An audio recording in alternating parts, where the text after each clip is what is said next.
বন্ধুরা, বাবাইদার কোচিং 2.0 তোমাদের সবাইকে স্বাগতম। আজকে আমরা আলোচনা করতে চলেছি ইংরেজি গ্রামারের একটি গুরুত্বপূর্ণ অধ্যায়, জেন্ডার।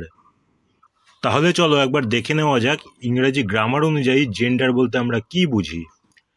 জেন্ডার বলতে বোঝাচ্ছে কোনো একটা নাউন বা প্রোনাউনকে পড়ে আমরা যখন বুঝতে পারবো যে সেটা কি একজন পুরুষকে বোঝাচ্ছে না একজন নারীকে বোঝাচ্ছে, কিংবা কোনো জড় পদার্থকে বোঝাচ্ছে কিনা। বা এমনও হতে পারে যে সেই নাউন বা প্রোনাউনটার থেকে আমরা বুঝতে পারছি না যে সেটা নারী না পুরুষ হচ্ছে, কারণ কিছু কিছু জিনিস, কিছু কিছু বৈশিষ্ট্য নারী বা পুরুষ উভয়ের মধ্যেই থাকে। এই বিষয়টাই হচ্ছে জেন্ডার। অর্থাৎ এক কথায় বলতে গেলে কোনো নাউন বা প্রোনাউনের লিঙ্গ নির্ধারণ করে দিচ্ছে ইংরাজি গ্রামারের যেই বিষয়টা, সেটাই হচ্ছে জেন্ডার। ইংরাজি গ্রামার অনুযায়ী জেন্ডার 4 রকমের হয়ে থাকে: masculine gender, feminine gender, neuter gender এবং কমন জেন্ডার। কি? Masculine gender, feminine gender, neuter gender এবং কমন জেন্ডার। এবারে চলো তাহলে দেখে নেওয়া যাক ম্যাসকিউলিন জেন্ডার বলতে আমরা কি বুঝি। ম্যাসকিউলিন জেন্ডার হচ্ছে কোনো নাউন বা প্রোনাউন থেকে যখন বোঝা যায় যে সেটা একজন পুরুষ মানুষকে বা একটা পুরুষ প্রাণীকে বোঝাচ্ছে, তখন সেই নাউন বা প্রোনাউনটাকে আমরা বলতে পারি এটা ম্যাসকিউলিন জেন্ডার। চলো কতগুলো উদাহরণের মাধ্যমে আমরা বিষয়টিকে দেখে নিই। এখানে দেখো কতগুলো নাউন আছে উল্লেখ করা, যেমন নাউন এবং প্রোনাউনও আছে, যেমন ম্যান, কিং, টাইগার, বুল, হি, কক। বাংলা করলে কি হচ্ছে? ম্যান মানে মানুষ, তাই তো? একজন পুরুষ মানুষকে ইংরেজিতে বলা হয় ম্যান। কিং, কিং মানে রাজা। টাইগার বাঘ। বুল, বুল মানে হচ্ছে ষাঁড়। হি সে। কক, কক মানে মোরগ। তাহলে এই যে এখানে যে নাউনগুলো একটা যে প্রোনাউন আছে হি, এগুলো যে আমি যেটা পড়লাম, যে এটা পড়ে আমরা তো বুঝতে পারছি যে কিছু কোনো পুরুষকে বোঝাচ্ছে, কোনো পুরুষ মানুষকে বোঝাচ্ছে, রাজাকে বোঝাচ্ছে। রাজা একজন পুরুষ অবশ্যই। বাঘ, বাঘ পুরুষ। ষাঁড় পুরুষ। হি মানে সে। আমরা কি দেখছি? আচ্ছা, এটা বুঝাচ্ছি আমি পরে, প্রোনাউনের বিষয়টা আসছি এটায়। কক, কক মানে মোরগ। তাহলে কোনো পুরুষকে বোঝাচ্ছে এগুলো, তাই তো? অতএব এই নাউন আর প্রোনাউনগুলো হচ্ছে ম্যাসকিউলিন জেন্ডার। একই রকমভাবে ফেমিনাইন জেন্ডার বলতে কি বোঝাচ্ছে? কোনো নাউন বা প্রোনাউন থেকে যখন আমরা বুঝতে পারি যে এটা একজন নারীকে বোঝাচ্ছে, তখন সেটা হয় হচ্ছে ফেমিনাইন জেন্ডার। অর্থাৎ ম্যাসকিউলিন জেন্ডার থেকে আমরা বুঝতে পারি সেই নাউন বা প্রোনাউনটা একজন পুরুষকে বোঝাচ্ছে। ফেমিনাইন জেন্ডার থেকে আমরা বুঝতে পারি সেই নাউন বা প্রোনাউনটা একজন নারীকে বোঝাচ্ছে।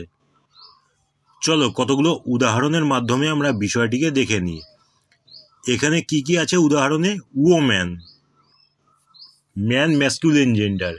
এখানে কি আছে? উওম্যান, উওম্যান মানে নারী, ম্যান মানে পুরুষ মানুষ, উওম্যান মানে নারী। তারপরে কি আছে? কুইন, কুইন মানে রানী। আমরা কি দেখলাম যে কিং মানে রাজা ম্যাসকিউলিন জেন্ডার, আর কুইন এখানে রানী ফেমিনাইন জেন্ডার। টাইগ্রেস বাঘিনী। টাইগার কি হচ্ছে? আমরা দেখলাম ম্যাসকিউলিন জেন্ডার বাঘ। টাইগ্রেস বাঘিনী, এটা ফেমিনাইন জেন্ডার, নারীকে একটা মেয়ে বাঘকে ইন্ডিকেট করছে। কাউ, কাউ মানে গরু। বুল আমরা কি দেখলাম? বুল আমরা দেখলাম হচ্ছে ষাঁড়, পুরুষ গরুকে বোঝাচ্ছে। কাউ মানে হচ্ছে গাই গরু, মেয়ে গরুকে বোঝাচ্ছে। সি, সি মানে সে। এবার দেখো হি আর সি দুইটারই বাংলা অর্থ হচ্ছে সে। আমাদের বাংলায় তো কোনো ইয়ে নেই, ম্যাসকুলিন ফেমিনিন নাই এরকম ইয়ের ক্ষেত্রে, প্রোনাউনের ক্ষেত্রে, সর্বনাম যেটা আমরা কে বলি প্রোনাউনকে, কিন্তু ইংরাজির ক্ষেত্রে আছে। হি মানে সে, সি মানেও সে, কিন্তু হি আমরা পুরুষদের ক্ষেত্রে ব্যবহার করি ম্যাসকুলিন জেন্ডারের ক্ষেত্রে, সি আমরা ব্যবহার করি ফেমিনাইন জেন্ডারের ক্ষেত্রে। আর কি আছে? হেন, হেন মানে মুরগি। কক মানে মোরগ, ম্যাসকুলিন জেন্ডার আমরা পড়লাম। হেন মানে মুরগি, এটা হচ্ছে ফেমিনাইন জেন্ডার। এবারে চলো দেখে নেওয়া যাক কমন জেন্ডার কি। ম্যাসকিউলিন জেন্ডার আর ফেমিনাইন জেন্ডার পড়ানোর সময় আমি কি বললাম তোমাদেরকে? যে একটা নাউন বা প্রোনাউন, যেটা দেখেই আমরা বুঝতে পারবো যে একজন পুরুষ বা নারীকে বোঝাচ্ছে। অতএব পুরুষকে বোঝালে সেটা হবে ম্যাসকিউলিন জেন্ডার, বা নারীকে বোঝালে সেটা হবে ফেমিনাইন জেন্ডার। কিন্তু ধরো এমন কোনো নাউন বা প্রোনাউন আমার কাছে দেওয়া আছে যেটা পড়ে আমি বুঝতে পারছি যে একজন মানুষকে বা একটা প্রাণীকে বোঝাচ্ছে, কিন্তু সেটা পুরুষ মানুষকে বোঝাচ্ছে না নারীকে বোঝাচ্ছে সেটা বুঝতে পারছি না, বা সেটা কোনো পুরুষ জন্তুকে বোঝাচ্ছে নাকি স্ত্রী জন্তুকে বোঝাচ্ছে বুঝতে পারছি না। এই ধরনের নাউন আর প্রোনাউনগুলো হচ্ছে কমন জেন্ডারের মধ্যে পড়ে। চলো কতগুলো উদাহরণের মাধ্যমে আমরা বিষয়টিকে দেখে নিই। এখানে দেখো 4টা উদাহরণ আছে: people, student, teacher, worker. People মানে জনগণ, একটা দেশে যত মানুষ আছে তাদেরকে বলা হয় জনগণ, তাই তো? তাদের মধ্যে নারী, পুরুষ, বৃদ্ধ, শিশু সবাই থাকে। অতএব পিপল বললে আমরা বুঝতে পারি না যে কি নারীদেরকে বোঝাচ্ছে নাকি পুরুষদেরকে বোঝাচ্ছে, উভয়কেই বোঝাতে পারে পিপল বললে। অতএব এটা হচ্ছে কমন জেন্ডার। এবার স্টুডেন্ট, স্টুডেন্ট মানে বিদ্যার্থী। এবার দেখো আমাদের বাংলার ক্ষেত্রে কিন্তু ছাত্র বা ছাত্রী এইভাবে পুংলিঙ্গ স্ত্রীলিঙ্গে ভাগ করা আছে, ইংরাজির ক্ষেত্রে কিন্তু সেটা নেই। মানে একজন বিদ্যার্থী, সে ছেলে হোক বা মেয়ে, তাকে স্টুডেন্ট বলা হবে। অথবা ইংরাজিতে স্টুডেন্ট বললে আমরা বুঝতে পারি না যে সেটার ক্ষেত্রে একটা ছাত্রকে বোঝাচ্ছে না ছাত্রীকে বোঝাচ্ছে। অতএব ইংরাজি গ্রামার অনুযায়ী স্টুডেন্ট একটি কমন জেন্ডার। একই রকমভাবে টিচারের ক্ষেত্রে দেখো, আমরা বাংলায় শিক্ষক বা শিক্ষিকা বলে থাকি, তাই তো? পুংলিঙ্গ স্ত্রীলিঙ্গ হয় বাংলার ক্ষেত্রে, কিন্তু ইংরাজিতে কিন্তু টিচার মানে শিক্ষক বা শিক্ষিকা দুজনই হতে পারেন। অতএব টিচার বললে আমরা বুঝতে পারবো না ইংরাজি গ্রামার অনুযায়ী যে একজন শিক্ষককে বোঝাচ্ছে না শিক্ষিকাকে বোঝাচ্ছে। অতএব টিচার হচ্ছে কমন জেন্ডার। ঠিক একই রকম ভাবে দেখো ওয়ার্কার, ওয়ার্কার মানে কর্মী।